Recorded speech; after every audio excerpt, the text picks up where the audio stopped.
Antes de começar propriamente a apresentação dos diapositivos, quero apresentar-vos o caso do João. O João, um rapaz jovem que mora numa aldeia, filho de família conservadora,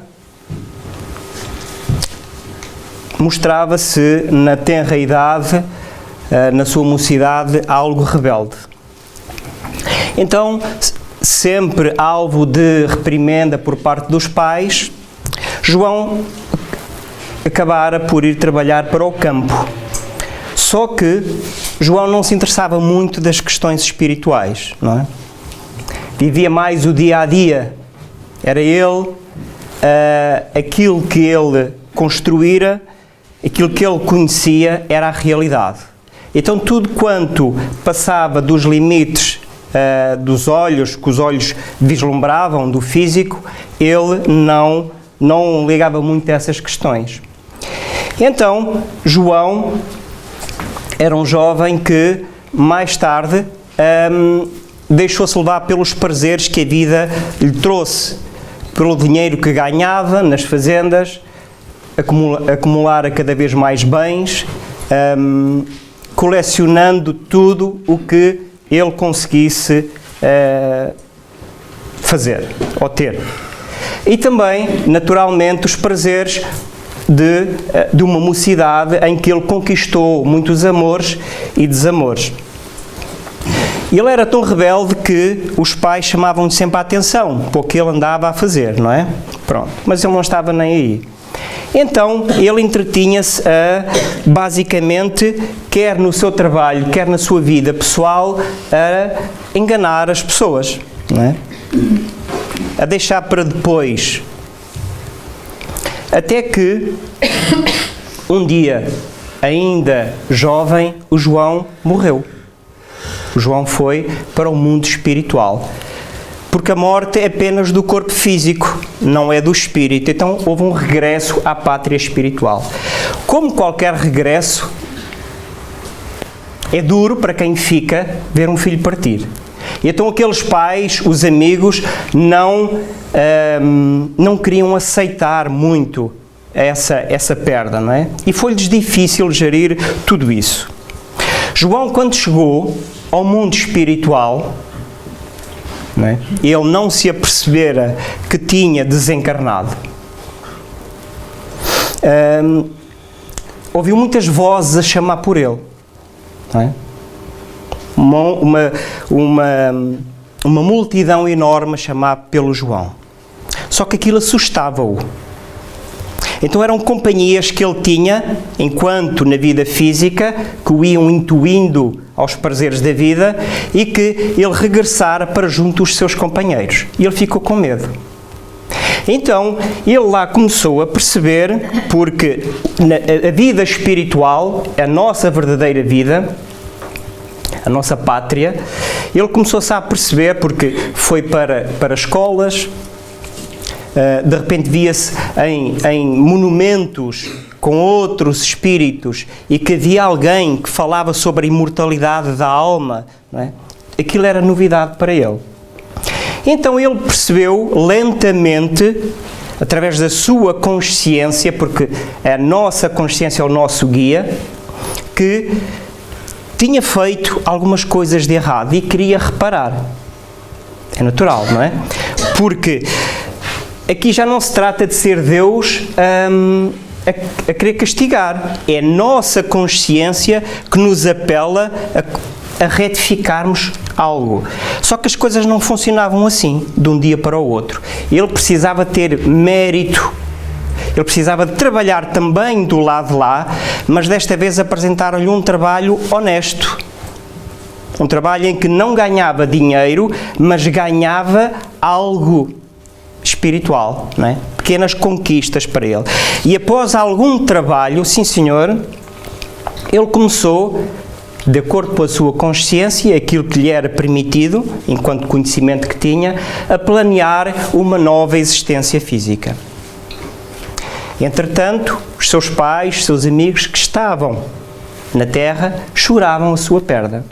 Isso naturalmente afligia-o, Porque qualquer sentimento que nós temos de tristeza vai atingir a pessoa a quem pensamos e torna também essa pessoa triste e nada poderia fazer.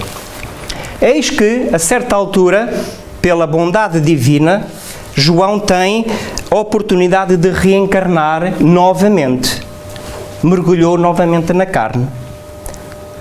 Uma nova existência, novas oportunidades, e João vai, com outro nome, vai encontrar os seus amigos.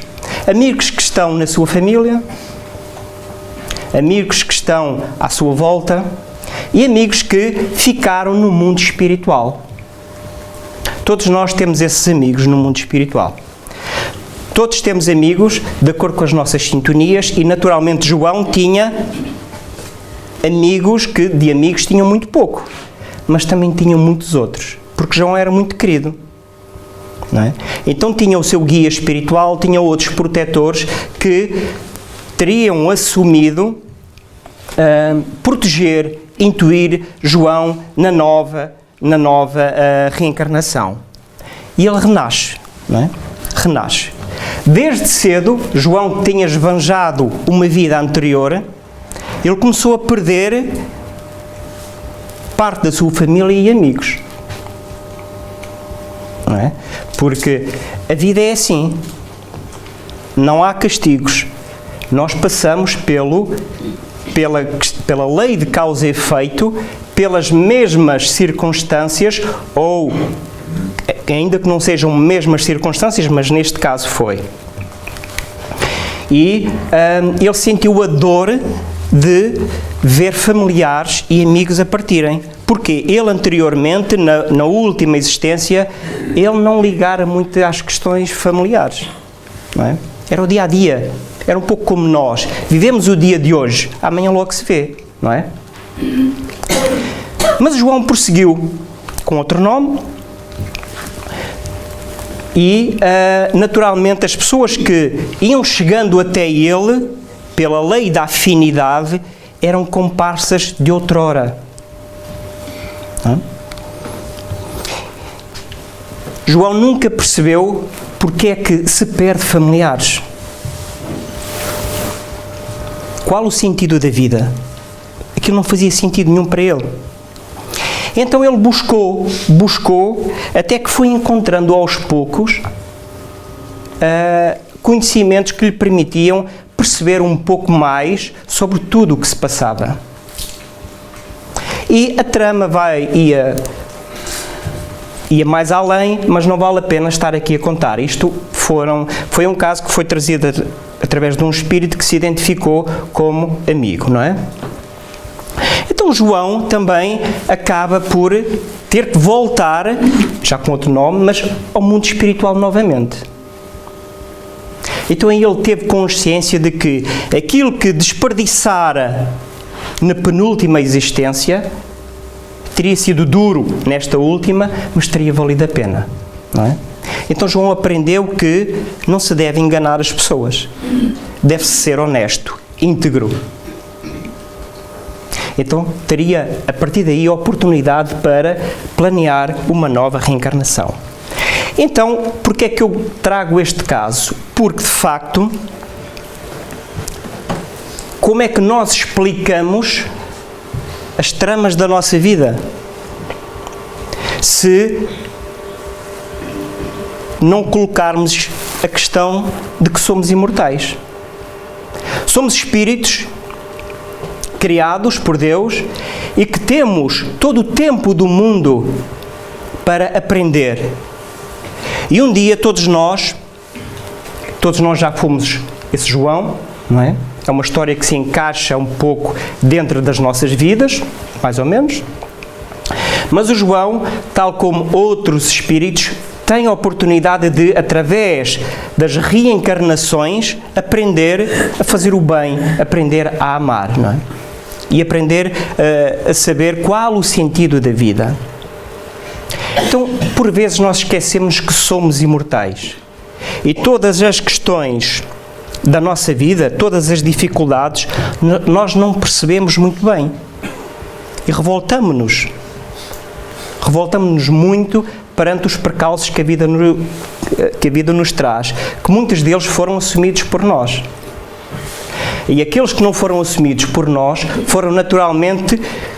foram-nos conduzidos por espíritos superiores que superentendem a reencarnação, que nos ajudaram e que acharam que aquelas deviam ser as nossas responsabilidades.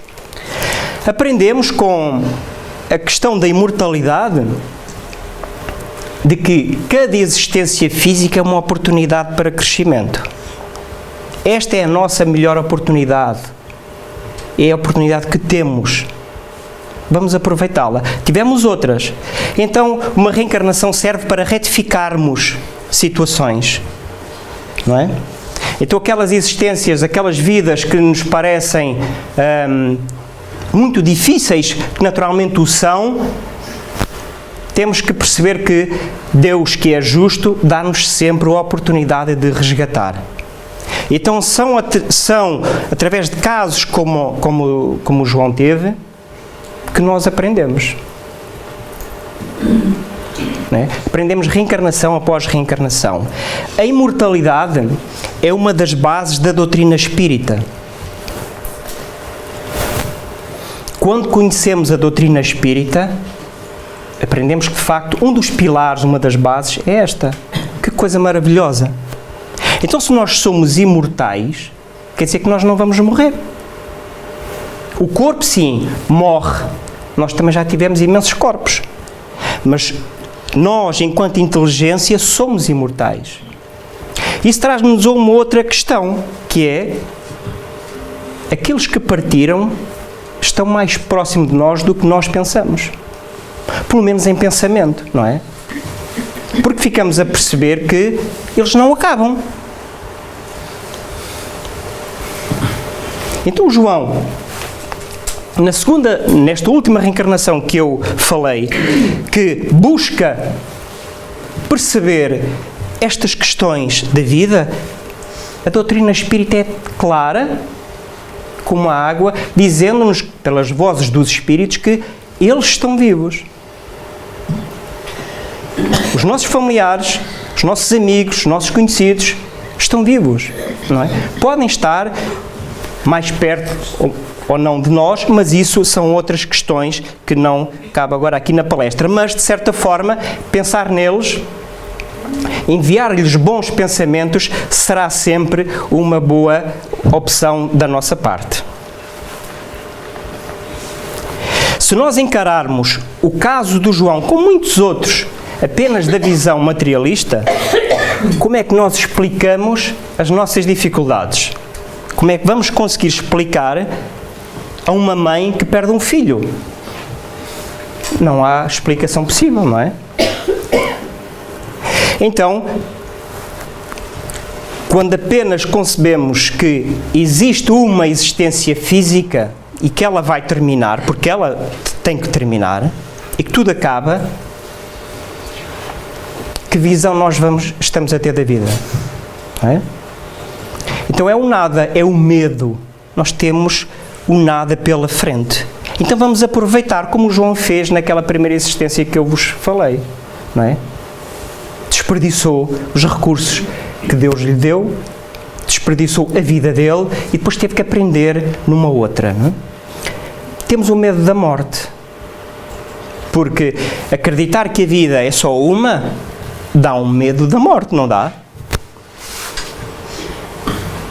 E o nada é esse medo que nós vamos ter que ultrapassar aos poucos. No entanto, mesmo para os mais materialistas, que não acreditam na existência da vida após esta, também eles têm a intuição da continuidade da vida. Naturalmente, todos temos essa intuição. Todos. E por isso mesmo aqueles que dizem não acreditar, falam que nós vamos, por exemplo, para o céu, estamos vivos, mas não sabemos onde. Mas eles estão vivos. Então há ali uma intuição, não é? E é isso que nós temos que explorar, perceber. Porque não adianta ter só uma leve intuição, porque senão vamos continuar com o nada pela frente, com o medo. E a vida não é isso. A vida é uma oportunidade que temos. Porque, de facto, temos essa intuição e está no livro O Céu e o Inferno, que é um livro das obras básicas da doutrina espírita, de Allan Kardec, em que diz que, seja qual for a posição social do homem, não interessa a posição social, não é? Porque nós já vivemos desde os mundos primitivos, desde as nossas primeiras reencarnações, em que nos consideramos, digamos que, selvagens. Aqui, nas nossas primeiras reencarnações, temos pouca inteligência. No início, somos desprovidos dessa inteligência, porque estamos simples e ignorantes. E vamos aprendendo, não é? Então quer dizer que, se nós já fomos selvagens, como está ali, quer dizer que já tivemos muitas outras existências físicas. Então como é que nós não vamos ter a ideia que está inata em nós de Deus, da continuidade da vida? Nós sabemos que a vida continua, porque nós já passámos este processo imensas vezes, mundo espiritual, mundo carnal e assim sucessivamente, não é? E mais, essa intuição diz-nos que, de facto, a morte não é o fim das coisas. É um alívio, não é? Eu achei um alívio quando soube que a morte não era o fim, que a vida continuava. Então achei que esta base da doutrina espírita, a imortalidade, deu-me a mim uma segurança, ânimo enorme. Para acreditar também que aqueles que partiram, que me eram queridos, estão vivos. Então fazia sentido. Começou a fazer sentido a vida a partir daí. E que, naturalmente, como está ali escrito, que aqueles que nós lamentamos, aqueles que partiram, afinal estão tão vivos quanto nós. Isso está em nós, é inato. No entanto, mesmo que criados ainda sobre a política materialista, não é? A ideia materialista, nós, tal como João, temos que aprender, não vamos estagnar. Então temos que buscar conhecimento, temos que perceber porque é que nos acontecem determinadas coisas, porque é que temos problemas, porque é que temos doenças, porque é que temos um filho partir, um amigo, não é? Então vamos buscar. E a maioria de nós vem ao centro espírita precisamente para buscar alguma coisa também. Porque estes novos conhecimentos trazem-nos paz, sem dúvida. Trazem-nos harmonia, porque começa a fazer sentido então a vida. Encontramos outra explicação. E mais, percebemos que os mortos estão tão vivos quanto nós, não é? E percebemos que a dor da ausência, porque nós até aí somos um pouco egoístas, achamos que só a nós é que dói essa ausência, não é? Dói a nós e dói aos outros que estão do lado de lá. Porque se nós queremos saber notícias deles, eles querem dar-nos notícias também. Tal como andamos muitas vezes preocupados, também eles estão preocupados connosco, porque eles veem-se numa realidade, a realidade deles, que estão vivos, e veem-nos a sofrer. E eles querem nos dizer, nós estamos bem. Não é? De facto, Jesus já há 2000 anos veio trazer ideias, à época, muito inovadoras. Ideia de amor, de um Deus justo, não era mais aquele Deus vingativo. Deus de amor. Devemos de amar os que eles estão à nossa volta, respeitar, devemos de amar os nossos inimigos, respeitá-los. Veio falar sobre a continuidade da vida. Só que nós na altura éramos ainda tão crianças espirituais que Jesus tinha que falar por parábolas, por histórias, por contos, que nós não tínhamos maturidade para perceber o que ele tinha para nos ditar. Não é? Ainda hoje, 2000 anos depois, andamos ainda a questionar-nos se a vida para além desta existe. E a maior parte das pessoas, ou pelo menos uma parte das pessoas a quem nós falamos sobre espiritismo, não quer nem ouvir falar. Parece para elas um conto estarmos a dizer que a vida continua, não é? É um conto para elas. E perguntam-nos como é que nós temos tanta certeza disso. Mas temos certeza porque estudamos, temos certeza porque os próprios espíritos, em minha casa, na vossa casa, no centro espírita, em casa de qualquer pessoa, eles vão se manifestando de formas diferentes, naturalmente. Muitas vezes apenas por sons, por barulhos, não é? Mas eles vão se manifestando. Então, isto quer dizer que ninguém pode dizer que os espíritos não existem. Mas nós, que somos ainda muito criancinhas e estamos muito agarrados ainda à parte material, muitas vezes preferimos dar a explicação de que foi uma ilusão nossa. Afinal, aqueles barulhos não eram tanto barulhos que eu ouvi. Se calhar aquele espírito que eu senti, que se calhar até vi, foi um processo de ilusão. Mas isso já são questões nossas, não é? Temos que ultrapassar. Então, hoje, parece ainda um conto falar a essas pessoas que Jesus, que falou há 2000 anos sobre a imortalidade, não é? E que só assim faz sentido tudo aquilo que passamos, ainda hoje isso acontece, não é?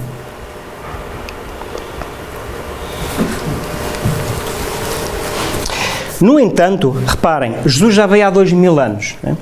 E parece que a humanidade de repente mergulha no materialismo novamente.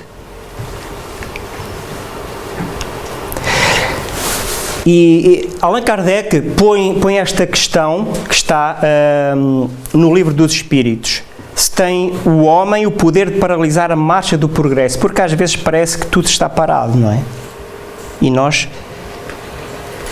parece que retrocedemos um pouco. Será que é assim? Porque se Jesus veio há 2000 anos trazer umas ideias que na altura revolucionou, então porquê é que nós estamos a esquecer? E porquê é que nós estamos a afundar no materialismo? E vamos ver o que é que os espíritos responderam. Portanto, nós não temos o poder de paralisar, mas muitas vezes abrandamos, retardamos, não é? Porque temos livre-arbítrio. Como o João. O João passou aquela reencarnação a desperdiçar as oportunidades que tinha. Tinha livre-arbítrio, não é? E depois teve que compensar na vida seguinte. E assim é connosco. E nós não percebemos ainda que aqueles que partiram amam-nos tanto que eles só pedem que nós compreendamos e que oremos por eles também. E que estemos pelo menos juntos em pensamento. E não de costas voltadas. Porque é que nós estamos muitas vezes, não é? Com os nossos sofrimentos. Achamo-nos sós. Deus é um castigador que nos levou os nossos amigos para o lado de lá, que os libertou do corpo físico e que os levou para a pátria real do espírito. Nós achamo-nos desprovidos de justiça, não é? Então, eles sofrem também com essa nossa inocência, com essa nossa falta de conhecimento. E às vezes dá a ideia que, mesmo 2000 anos depois de Jesus, nós estamos a embaraçar o progresso individual e, naturalmente, o progresso depois coletivo e até o progresso do próprio planeta. Mas Deus, que é justo, tem as suas leis justas e a lei do progresso é precisamente uma dessas leis. Então todos estamos fadados a seguir em frente, mesmo que retardemos um pouco. E por mergulharmos novamente na materialidade, naquilo que a matéria nos dá, e esquecermos um pouco os ideais que Jesus nos trouxe, eis que os espíritos voltam e nos trazem a doutrina espírita, em que começam de forma aberta, na casa de todos, a dizer: nós estamos bem, nós estamos aqui e nós amamos-vos. E estes fenómenos aconteceram com por pura diversão. Porque reparem, tal como Jesus há 2000 anos falou das questões espirituais por parábolas connosco, os Espíritos agora vêm, mas como ainda não estávamos preparados para perceber o que eles nos tinham dito, o que eles queriam dizer, perdão, eles começam com questões de diversão. Achamos graça. Nós somos ainda assim. Temos que ser tocados pela matéria ainda. Então, é um tipo de preparação que os Espíritos fazem. Nos salões, em casa deste, em casa daquele, não é? Para mais tarde, Allan Kardec, que foi quem coligiu, quem pesquisou os fenómenos espíritas, tornar todo esse conhecimento uma doutrina, não é?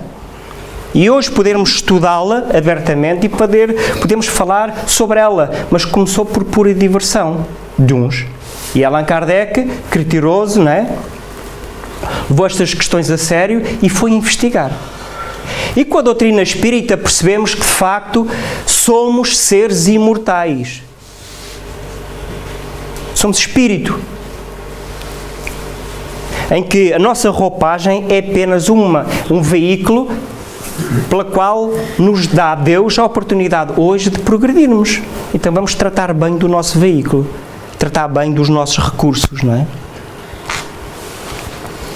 No entanto, reparem, para nós percebermos as questões do espírito, Allan Kardec começou por perguntar sobre Deus. É logo a primeira pergunta sobre o que é Deus, não é? Que está no Livro dos Espíritos, em que eles nos dizem que Deus é inteligência suprema e que é a causa primária de tudo. Esta é a resposta deles. É claro que só podemos perceber Deus filosoficamente. Não podemos comprovar. Podemos comprovar através da sua criação, mas compreendê-lo só filosoficamente, não é? Causa primária de tudo. Para nós é um pouco ainda vago, não é? Porque causa primária de tudo? Então, temos que descodificar aqui muito para perceber o que é que isto quer dizer. E Allan Kardec faz uma nova pergunta. Pergunta o que é o infinito. Não é? Então o infinito, segundo os Espíritos, é aquilo que não tem princípio nem tem fim. É aquilo que nos é desconhecido. É infinito.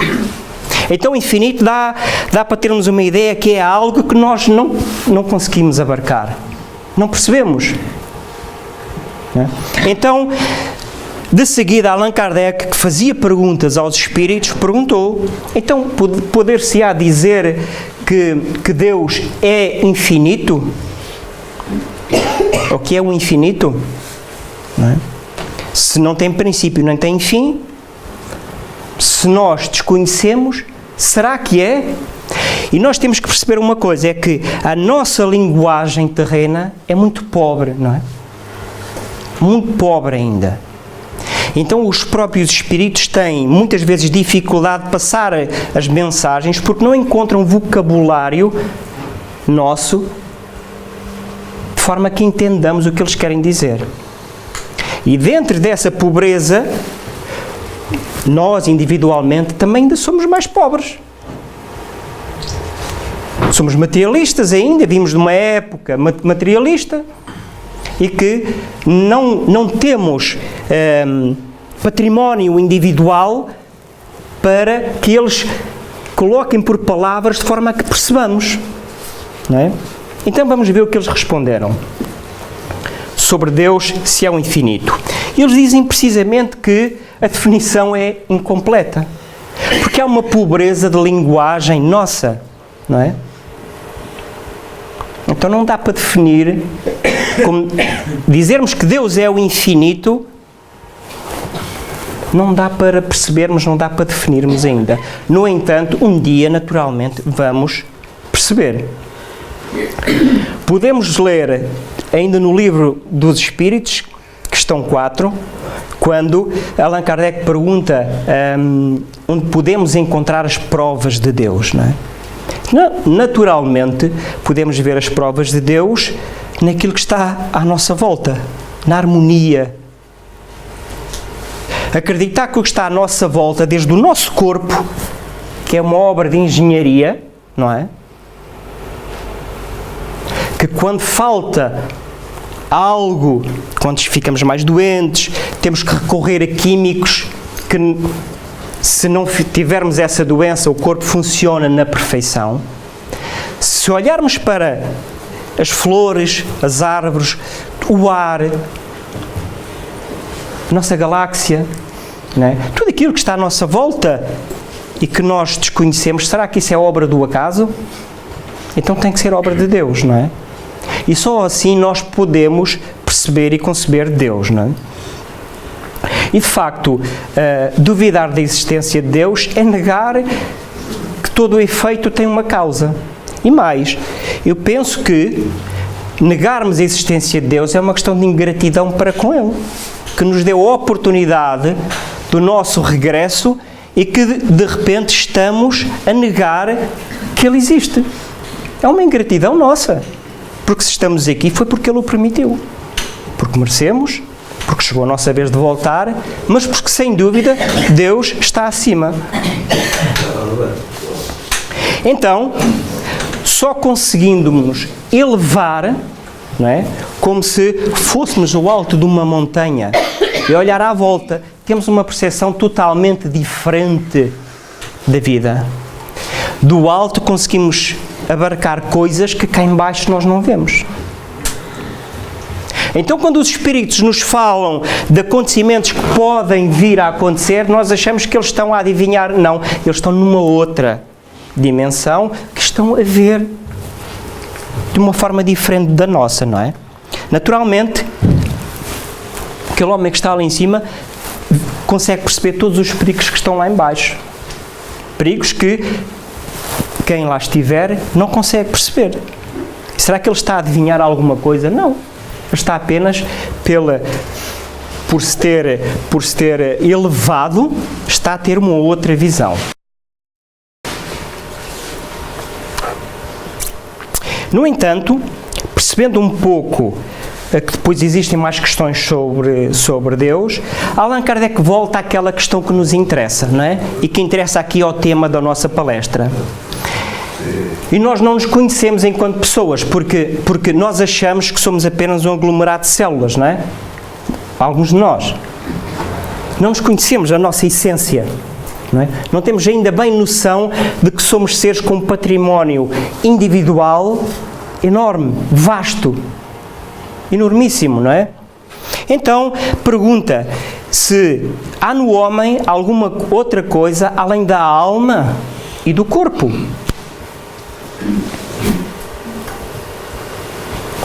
E os Espíritos dizem que há o laço que liga a alma ao corpo, não é? Podemos ver aqui na imagem. Então, podemos perceber que somos espírito e que temos um corpo. Lá está, somos imortais. Isto também só é possível percebermos porque os espíritos também nos vieram, primeiro por pura diversão e para depois darem o conteúdo, nos vieram explicar e nos deram a possibilidade de perceber e aprofundar cada vez mais estas questões. Então, podemos ver que há um laço que nos liga, enquanto espírito, ao nosso corpo. E quando dormimos, o espírito desprende-se. Vai para o mundo espiritual, vai para outras zonas, vai para onde estiver a sua mente. Mas sempre ligado pelo laço, como nós vemos aqui. Não é? Ali não dá. No entanto, temos que perceber que este laço, quando cessa, quando se corta, dá-se a morte do corpo físico. O espírito não regressa mais. Então percebemos que a vida é breve. É que a vida é breve. 50, 100 anos é muito breve. E temos um testemunho de um espírito que está no livro, que é no livro O Evangelho segundo o Espiritismo, que é um outro livro das obras básicas da doutrina espírita, que diz que quando vê a brevidade que é a nossa existência física e que desperdiçamos, né, com as nossas preocupações em amealhar coisas, os nossos bens materiais, que não são nossos. Tudo aquilo que nós temos não é nada nosso. Nada. O corpo não é nosso. Corpo físico, porque o espírito tem um corpo, não é? Que serve de molde ao corpo físico. Portanto, nem o nosso corpo é nosso. Então, causa grande impressão quando este espírito se apercebe que dedicamos grande parte da nossa vida, não é, a valorizar aquilo que é perecível, morre e que acaba para nós. E isso é este laço que nos prende às coisas, doloroso para nós. É o apego. Todo o apego é doloroso. Traz sofrimento para nós. Não é? Então, devíamos, como aqui diz, consagrar mais tempo ao nosso aperfeiçoamento moral. De forma a perceber aquilo que se passa connosco, não é? Allan Kardec põe esta questão: o que acontece à alma depois da morte, no instante em que a morte ocorre? Então nós voltamos para o mundo espiritual, não é? Porque antes da reencarnação nós somos um espírito no mundo espiritual e muitas vezes não queremos voltar porque sabemos das provas que vamos passar. E se calhar não estamos bem ainda com aquela vontade de agarrar a oportunidade, porque sabemos o que vamos encontrar. Depois voltamos. Mas no fim de cá estarmos, já não queremos voltar para o mundo espiritual, porque para nós ainda é o nada, naquela visão materialista, não é? Então é um paradoxo ainda, não é? Não queremos voltar para cá e depois, no fim de cá estarmos, não queremos voltar para aquela que é a nossa realidade, a nossa casa. Então nós voltamos a ser espírito.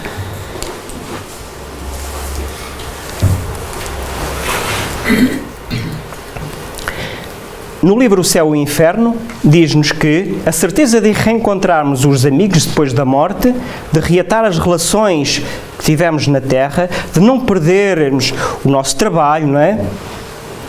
E tudo isso nos dá paciência para esperar e coragem para suportar as fadigas transitórias da vida terrestre. Isto é, nós só conseguimos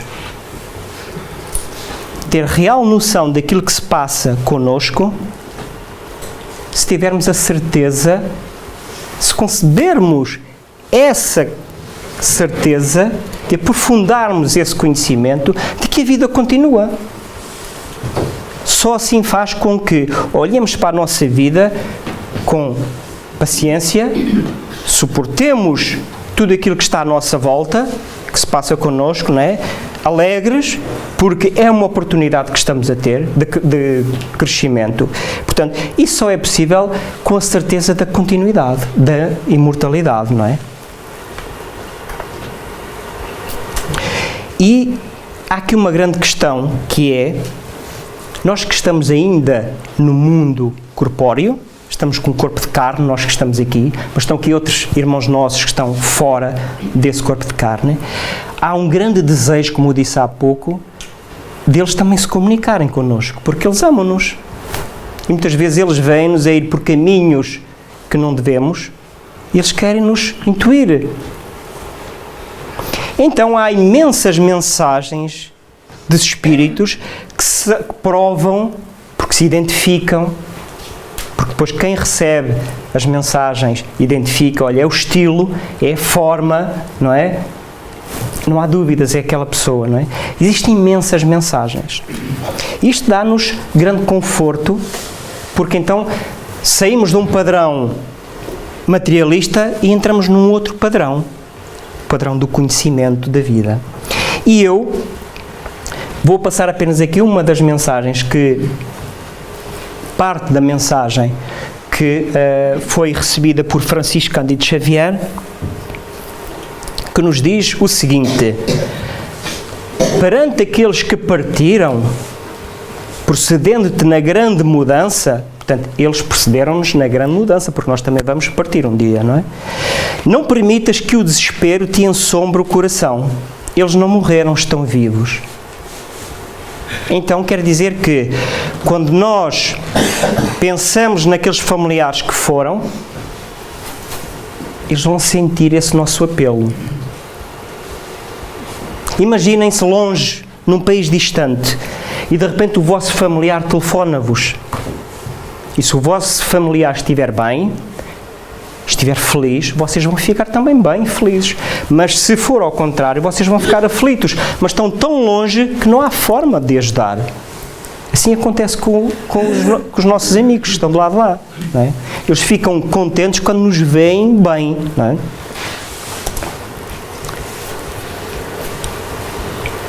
Prosseguindo, eles sabem igualmente quanto dói a separação. Não é?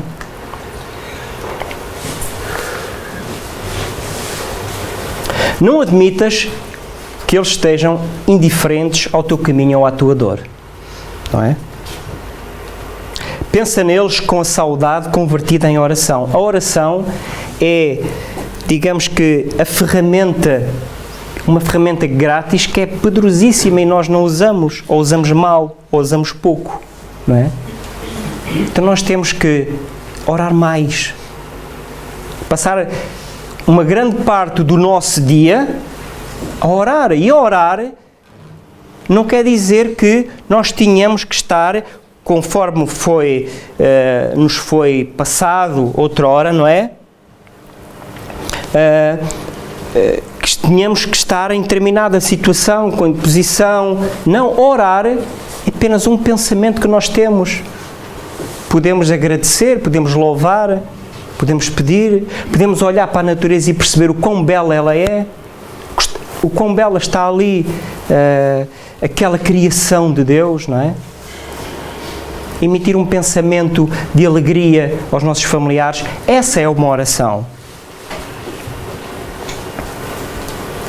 As tuas preces de amor representam acordes de esperança e devotamento, despertando-os para visões mais altas, porque, naturalmente, não há nada melhor para quem parte do que ver quem fica, ver que está com fé, confiante, não é? Também dá ânimo àqueles que partiram, não é? E ficam naturalmente contentes por verem que estamos a superar e no bom caminho.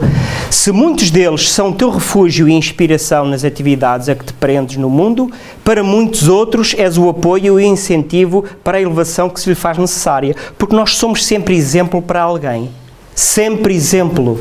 E todos aqueles que, quem sabe, não gostam muito de nós e que estão no mundo espiritual, se nós, pelas nossas boas ações, pela nossa forma de pensar, nós modificamos-los também, porque eles veem, olha, ele afinal está a mudar, não é?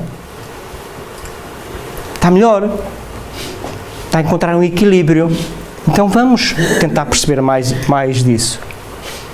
Contempla os céus, em que mundos inumeráveis nos falam da união sem a Deus, e ouvirás a voz deles no próprio coração a dizer-te que não caminharam na direção da noite, mas sim ao encontro do novo despertar. Ditado pelo Espírito Emmanuel, com o título Eles Vivem. Então, já para terminar,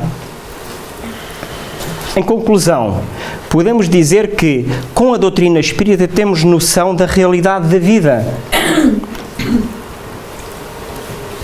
Porque dá-nos a esperança do reencontro com aqueles que partiram. Isto leva-nos para a questão da imortalidade, que é, sem dúvida, ótimo saber que somos imortais. Leva-nos também para a questão da justiça das leis de Deus, que estão inscritas na nossa consciência. Todos nós temos essa noção das leis, não é? E sabemos que são perfeitas. A importância da vida física, que muitas vezes desperdiçamos. Muitas vezes vivemos como se não houvesse amanhã, esbanjando tudo. Então nós temos que nos preparar como se cada dia fosse o último dia da nossa vida, não é? Vivendo o melhor possível, fazendo o melhor possível. E por fim, termos noção de que temos proteção espiritual. Temos amigos que nos amam, que querem o nosso êxito nesta jornada, não é? Que aprendamos a valorizar mais, a fazer mais para, de futuro, quando voltarmos, podermos vir ainda melhores, não é? Esta foi a bibliografia que eu me servi. Servi-me de 3 livros que fazem parte da obra básica da doutrina espírita: o Livro dos Espíritos, o Evangelho segundo o Espiritismo e o Céu e o Inferno, de Allan Kardec.